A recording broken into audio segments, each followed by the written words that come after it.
प्रकृति वाले लोगों के जो मोशंस होते हैं वो semi solid kind of properly वो रहता है। कफ प्रकृति वाले थोड़ा सा उनको भी कॉन्स्टिपेशन का प्रॉब्लम रहता है। पर वात प्रकृति व्यक्ति जो होगा उसको कॉन्स्टिपेशन के साथ ब्लोटिंग भी रहेगा। पित्त प्रकृति लोगों को गैस्ट्रिक इश्यूज बहुत जल्दी होते हैं। कफ प्रकृति लोगों को कोल्ड एंड कफ बहुत जल्दी सफ़र वो लोग उसको करते हैं। एलर्जीज उनको जल्दी हो जाती हैं कफ और पित्त के लोगों को। 80 तरह के, there are about 80 kinds of vata diseases in Ayurveda and 40 types of pitta diseases in and 20 types of kapha diseases in ayurveda। आप सोचिए वात कितना नोटोरियस है, कितना उत्पाती है, उद्दंडी है, शैतान है। सबसे ज्यादा बीमारियां वात के कारण ही होती हैं। इसलिए सबसे ज्यादा अपने वात को बैलेंस करके रखिए। अनुलोम विलोम करिए, प्रॉपर योगा एक्सरसाइज करिए। तो उसको कैसे बैलेंस रखेंगे? दोषास को ये तो हमने सब समझ लिया। आप ठीक है डॉक्टर साहब, आपने बहुत बता दिया कि हमको क्वांटिटी में खाना है, ज़्यादा नहीं खाना है, ये होता है वात पित्त कफ, ये इसके एक्शंस होते हैं, ये इसके गुण होते हैं, सब समझ लिया हमने, सब याद हो गया। अब इसको बैलेंस कैसे करना है? इसमें सभी चीज़ों का रोल आता है। मैं एक वर्ड में बोलूँ तो you have to maintain a balanced lifestyle. By maintaining your lifestyle, by maintaining a healthy lifestyle, you can keep your doshas balanced। तो लाइफस्टाइल कैसे बैलेंस रखे? How do we know that what we have to do and when we have to do what, like. तो उसके लिए ये ज़रूरी है कि सबसे पहले जो आयुर्वेदा, एक आयुर्वेदा क्लॉक होता है उसको हम अंडरस्टैंड करें। Do you know about Ayurveda clock?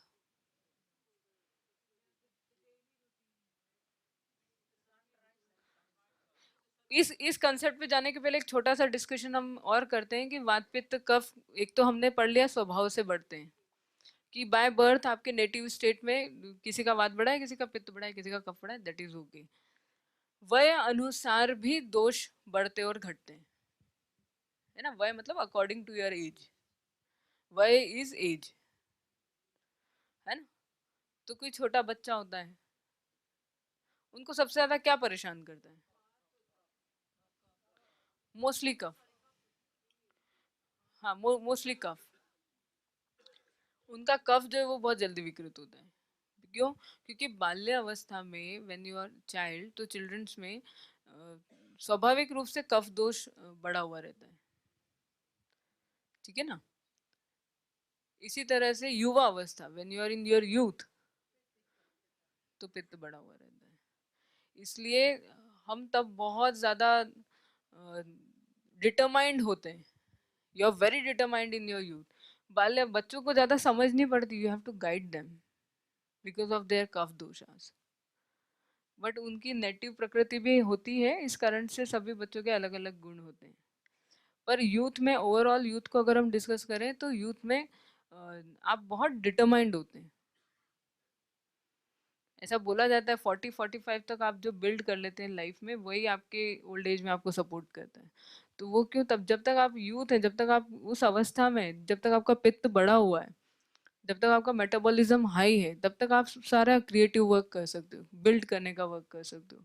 आपका एनर्जी उस वक्त सबसे ज़्यादा होता है, आपकी धातुएं उस वक्त सबसे ज़्यादा पोषित रहती है। Most nutrition state of your dhatus is in your youth till 30, about dhatus. फिर आता है वृद्धावस्था, ओल्ड एज। उस समय में सबसे ज्यादा बड़ा हुआ दोष होता है वात दोष। तो जिस व्यक्ति ने अपनी युवा अवस्था में, व्हेन यू वर यंग, जब आपने अगर अपने वात दोष का ध्यान नहीं रखा है, अपने वात को बहुत इग्नोर किया है, तो you are going to suffer the vataja diseases in your old age. That is why you should not focus on a healthy lifestyle when you are getting old. You should start focusing it when you are child। बचपन से ही आपको वो चीज़ें सिखाई जानी चाहिए ताकि बुढ़ापा अच्छा गुजरे। तो वृद्धावस्था में वात दोष स्वभाव से बड़ा रहता है। अब किसी ने बोला था ना वात मतलब अर्थराइटिस, वो अर्थराइटिस इसीलिए होता है, दैट इज विकृत वात, दैट इज नॉट बैलेंस्ड वात इन योर बॉडी। वय अनुसार वात बढ़ेगा वृद्धावस्था में। अब वातज प्रकृति है अगर शुरू से आपकी, तो क्या होगा, वात रोग होगा, फिर तो अर्थराइटिस होगा ही ना। तो उसको बैलेंस करने के लिए फिर, इसीलिए फिर वेलनेस की जरूरत पड़ती है, टू बैलेंस दैट वात। जितना भी गैस्ट्रिक का इश्यूज होता है ना, मोस्टली गैस्ट्रिक ट्रबल जो होता है पित्त के कारण, वो जिस जो इशू होता है वो पित्त प्रकृति व्यक्ति को होता है, ये तो आप समझ गए। वो होता भी मोस्टली हमको एसिडिटी का इशू अब यूथ एज, यंग एज में होता है। जब पित्त आपका युवावस्था में, पित्त आपका इन योर यूथ, जब पित्त आपका बड़ा हुआ है ऑलरेडी, और तब आप बहुत स्पाइसी फूड खाते हैं, पानी नहीं पीते हैं, या बहुत गुस्सा करते हैं, या बहुत चिंता करते हैं, तो भी आपका पित्त बड़ा हुआ रहेगा स्वभाव से। You can't do anything about it then, unless and until you are changing your habits. मानसिक कारण भी बताए गए हैं, तो सब मैंने आपको थोड़े शारीरिक कारण बताए। मानसिक कारण में भी है कि वो व्यक्ति जो बहुत ज्यादा चिंता करता है, शोक करता है, वो उसका वात हमेशा बढ़ा हुआ रहता है। चिंता और क्रोध करने वाले व्यक्ति का पित्त हमेशा बढ़ा हुआ रहता है। और कफ प्रकृति व्यक्ति को कभी क्रोध नहीं आता है। इसलिए जब सामने वाला, आप किसी से मिले, तो अब आप उनके नेचर को भी एनालिसिस कीजिएगा। तो आप मिलेंगे तो अलग अलग तरह के लोगों से मिलते हैं ना। कोई होता है, हम आयुर्वेद में बोलते हैं, हिंदी में बोलते हैं प्रलापी होता है, one who keeps crying all the time. हाय मेरे ऐसे हो गया, फिर मेरे ऐसे हो गया, फिर उसने ये कर दिया, फिर मेरे पड़ोसी के भी बेचारे के ऐसे हो गया। अब पड़ोसी से क्या लेना देना है, पर उनकी टेंडेंसी है, they will cry over everything. That is because of वात। एंड पित्त प्रकृति व्यक्ति जो होगा, ऐसा कैसे बोल दिया मुझे, how day you speak with me like this, that is because of पित्त। ऑफ कप प्रकृति व्यक्ति क्या होगा, वाह भाई ठीक है, कोई बात नहीं, तू जा तेरे, कोई दिक्कत नहीं है।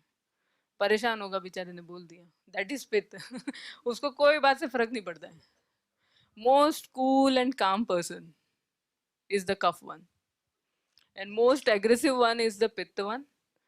और सबसे ज्यादा टेंट्रम शो करने वाला जो दोष होगा, दैट इज वात।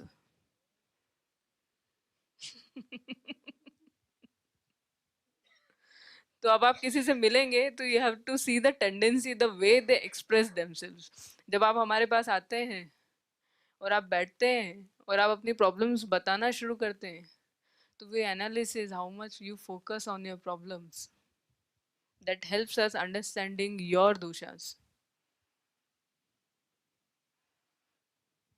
डॉक्टर साहब आप तो बस ना ये कब्ज ठीक कर दो, बस कब्ज ठीक कर दोगे सब ठीक हो जाएगा।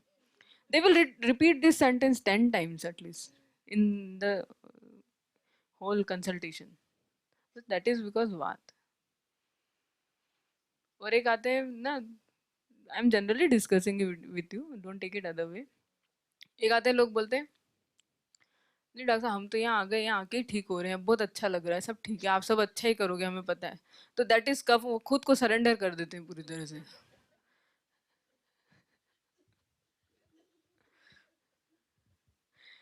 तो पित्त वाले क्या होंगे, अच्छा ये करने से ठीक हो जाएगा, ठीक है, they will analyse you and they will come back to you with the result. नहीं हुआ, कैसे नहीं हुआ।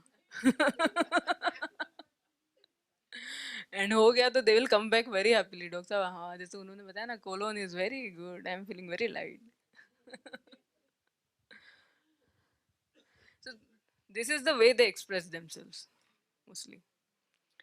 वात प्रकृति लोग जो होते हैं ना, उनका जो टेंडेंसी होता है बोलने का, वो बहुत जल्दी जल्दी बोलते हैं। पित्त प्रकृति वाले लोग बहुत बैलेंस्ड बोलते हैं, they use their words effectively and in a way, in a manner, in a systematic manner. और कफ प्रकृति व्यक्ति ऐसा बोलता है कि सामने वाला भी सो जाए। इतना धीरे, इतना आराम से, इतना धीरे धीरे वो बोलेंगे, लगेगा कि बस सो ही जाए अभी तो। डॉक्टर साहब आप बोलते रहो, हम तो सो जाएंगे, हमें ऐसी ही नींद आ जाएगी। दैट इज कफ प्रकृति। और वात प्रकृति वाले व्यक्ति तो है,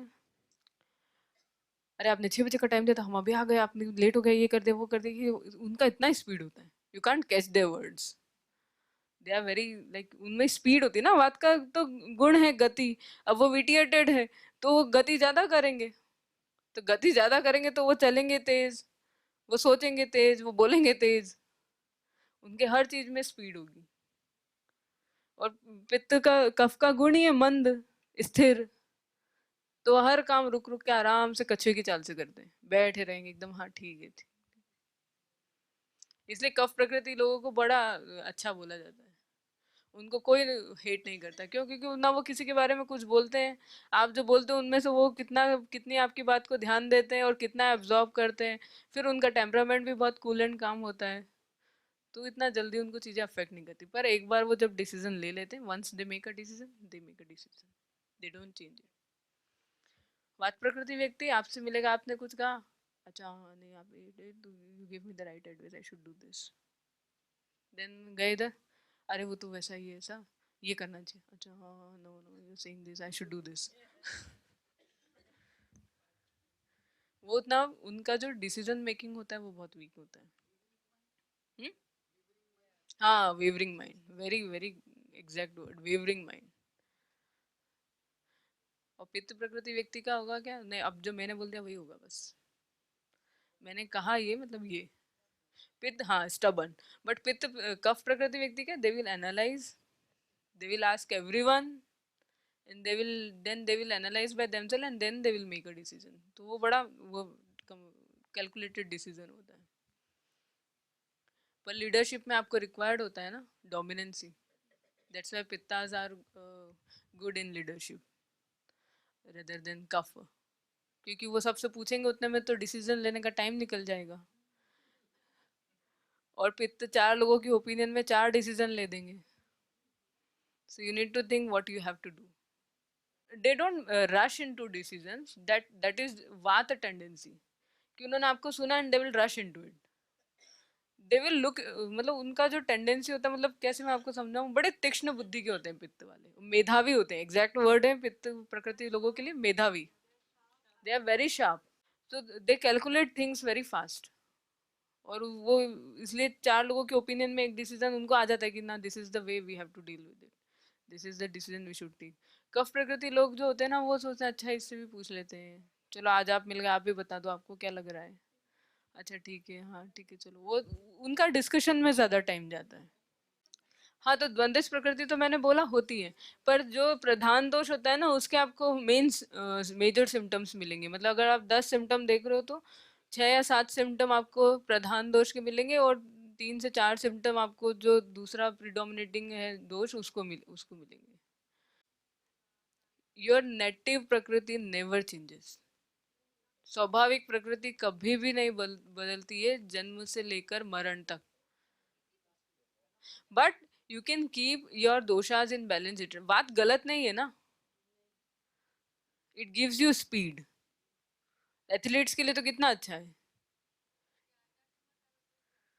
but you have to know that what kind of prakriti you are having and what kind of work you need to do. जैसे मैंने बोला पित्त लीडरशिप करते हैं, they are good in leadership, तो जिसका पित्त प्रिडोमिनेटिंग होता है, आप अपने बच्चों में ये एनालिसिस कर सकते हैं and it will really help them, कि जहाँ पित्त डोमिनेटिंग होगा you can use them for administrative services और एनी काइंड ऑफ लीडरशिप, वो पॉलिटिक्स में भी जा सकते हैं। आपको पता है गुरुदेव ने 16 वर्ष फलों पे रह के तपस्या की है, तो उतना करिए तो वैसा बन जाएंगे। आप सब 7 दिन में बेहाल है, तो it takes a lot of effort, you can't change it. अब वो गुरुदेव हैं उनके बारे में नहीं, पर हर व्यक्ति की स्वाभाविक प्रकृति होती है, गुरुदेव की भी एक स्वाभाविक प्रकृति है, he keeps it in balance state because he knows how to balance it. हाँ दैट्स वाई, मतलब मैं आपको बताऊं Gurudev also has pitta dominancy, he also has this. उनसे हमारा इंटरेक्शन ज़्यादा होता है, I can't speak more about this, but वो he is also pitta predominant dominant person. तो in that way you can see कि how pitta goes. You can analyze yourself now, na? This is what the whole session is all about. That you should know what your doshas are and what is your prakriti and how you have to balance it. Introduction में तो यही समझ में आना चाहिए ना कि आपको कैसे करना है। दूसरे की करने के बजाय हम अपनी करना बैलेंस करना सीख जाएं, बाकी तो दूसरों का हम कर ही रहे हैं यहाँ बैठ के। उतना हम पे रहने दीजिए आप अपना सीख लीजिए, तो मेरा यहाँ बैठने का पर्पस सॉल्व हो जाएगा। एक्चुअली ऐसे सॉफ्टवेयर्स बने, they are some softwares which analyses your प्रकृति।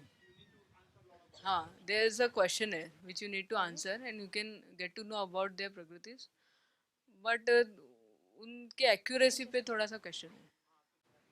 अब जिस व्यक्ति की जल्दी जल्दी बोलने की आदत है, वो थोड़े नहीं एक्सेप्ट करेगा कि मैं जल्दी जल्दी बोलता हूँ। उसे क्या पता, वो तो सामने वाला एनालिसिस करेगा। In software you will feel by yourself ना, वो तो आपके लिए कोई और फील करे तो फिर उसकी एक्यूरेसी पे हम मान सकते हैं। क्योंकि कई सारी चीज़ें इफ़ यू कैन एनालाइज तो you can get a rough idea about it, and by that आप अपना एक लाइफस्टाइल बना सकते हैं, and with that you can keep your doshas balanced. आपने देखा होगा, अगर हमें सिंपली डिटॉक्स करना होता and if it was not about doshas, तो सबको एक जैसी डाइट दे देते हैं कि ये डिटॉक्सिफिकेशन डाइट है, आप लीजिए और जाइए। एक डॉक्टर को यहाँ बिठाते, सॉफ्टवेयर लगाते, वो आप लोगों को ऐसे डिस्ट्रीब्यूट कर देता ना प्रोटोकॉल, पर ऐसा नहीं किया गया। You all made to consult with doctors ना, with different doctors, first naturopathy and second ayurveda.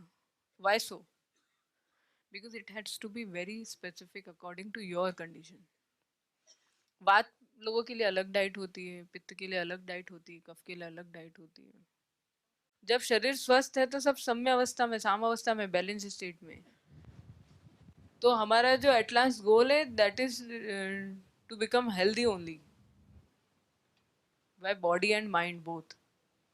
It should not be like कि मैं डॉक्टर साहब मैं तो बहुत फिट हूँ पर क्या करूँ, इतना टेंशन रहता है, तो you are not fit then.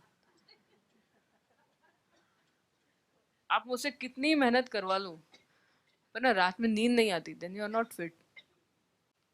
अभी आप बताओ मुझे कैसा रहता होगा। Now you know about, you have a rough idea about your prakriti ना, you give me the idea about vata. वात प्रकृति लोग कैसे होंगे पता है? मैं आप वात वात प्रकृति वाले लोग कैसे होंगे, उनको बहुत सपने आते हैं and they have a very disturbed sleep, they struggle with sleeping. And पित्त प्रकृति व्यक्ति जो होते हैं they have a sound sleep. कफ प्रकृति जो लोग होते हैं, वो आप उनको यहाँ लेक्चर लेने बिठा दीजिए, वो सो जाएंगे लेक्चर देते देते हैं। दैट इज कफ, उनको इतना नींद आता है। तो उस व्यक्ति को मत दोष दीजिए, उसका कफ है उसको दोष दीजिए। That person is sleeping because of that kapha. Mine, I sleep 6 hours. Mine is pitta dominant one. I was vataj but now pitta dominant one. अब अगर मैं भी नहीं ध्यान रखूं, वात को बैलेंस नहीं रखूं, तो I will suffer the same diseases. The rule applies to me too. If I will not take care of it, it will cause diseases to me too. Actually, पित्त और कफ को गति देने वाला दोष जो होता है वो वात। 3 दोस्त होते हैं ना, उसमें से एक दोस्त होता है जो बोलता है अरे चलो चलो उठ के चलो, दैट इज वात। क्योंकि वात ही केवल एक ऐसा दोष है जो शरीर में एक जगह से दूसरी जगह तक गति कर सकता है, मूवमेंट कर सकता है। तो पित्त को अगर एक जगह से दूसरी जगह जाना है तो वो वात के थ्रू ही जाना है। That is why it is the king of दोष। और इसके बारे में फिर ये भी है कि नियंता प्रणेता च मनस, मन को नियंत्रण करने का काम, आपका पूरा नर्वस सिस्टम उसको कंट्रोल करने का काम, that is being done by वात। इसलिए ओल्ड एज में न्यूरोलॉजिकल प्रॉब्लम्स भी ज़्यादा हो जाती है। तो इट इज किंग ऑफ दोषास, क्योंकि उसके जो वर्क डोमेन है वो बहुत मल्टीपल है, सबको कंट्रोल करता है, वो सबको गति देता है, वो एक्टिविटी देता है, मूवमेंट देता है। सब यहीं बैठे रह जाएंगे अगर बात ना हो तो। दैट इज वाई इंद्रियों का जो विषय है उसमें जो आप प्रवक्त हो रहे हैं, उसको जो आप कर रहे हैं, दैट इज बिकॉज ऑफ वात। मैंने बोला ना, गति जहाँ होगी, अब वो मानसिक गति है, आपके विचारों की गति है, आपके शरीर की गति है ना, या आपके अंदर जो भी डाइजेशन चल रहा है उसकी गति है, वो सब जितनी भी गति है, all kind of activities that is being controlled by वात ओनली। पर एज अ पर्सन हम बात करें तो कफ प्रकृति लोग जो होते हैं वो ज्यादा कूल, काम एंड अट्रैक्टिव होते हैं। Attractive as in people likes them a lot. आप मानेंगे जैसे कि एक ग्रुप है, एक व्यक्ति को तो सब लोग पसंद करते हैं। अगर 50 है उसमें से 2-3 लोग ऐसे हैं जिनकी किसी से कोई दुश्मनी नहीं है, किसी से कोई बैर नहीं है, सबसे बहुत प्यार से बात करते हैं, that is kapha prakriti. That is because they have kapha predominancy in their nature. पित्त प्रकृति लोग क्या होंगे? भाई इससे मत बात करो, इसे बहुत गुस्सा आता है, इसको छेड़ना मत जाके, दैट इज पित्त प्रकृति। वात प्रकृति क्या होते हैं? आपसे लड़े यहाँ पर, वहां जाके बात कर लेंगे। वो बेचारे भूल भी जाते हैं ना बहुत जल्दी, उनको याद ही नहीं रहता। शादी के बाद बीवियों की जो प्रकृति हो जाती है ना, वो बात की तरह ही हो जाती है, वो पति से लड़ती फिर भूल जाती है। और पति जो होता है ना, वो कफ प्रकृति का होता है, उसे कुछ याद ही नहीं रहता है कि क्यों लड़े थे, किस बात पे लड़े थे, कब लड़े थे और कैसे लड़े थे, कुछ नहीं याद है भाई, तुम खाने को दे दो ठीक है सब। I am just kidding. Definite सी बात है, जो आपकी स्वाभाविक प्रकृति है उस तरह की जो डिसीजेज है उनको आप ज्यादा प्रोन रहोगे। मैंने बताया ना, इसीलिए वृद्धावस्था में वात दोष बढ़ जाता है। वय अनुसार जब दोष प्रकोप होता है तो वृद्धावस्था में, ओल्ड एज में जब वात दोष बढ़ जाता है, इसीलिए वातज डिसीजेस तब बहुत ज्यादा होती हैं। इसी तरह से बच्चों को कफज डिसीजेस ज्यादा होती है, कफ बढ़ा हुआ है।